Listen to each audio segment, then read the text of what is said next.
Hola, muy buenas con todos. Después de asignados los productos, componentes, dependencias y cantidades en la matriz n, podemos generar una lista de materiales de todos nuestros productos solamente ejecutando un botón.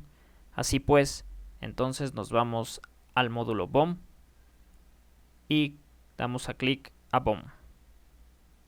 Esperamos y nos salta el mensaje que ya se han calculado la lista de materiales para todos nuestros productos.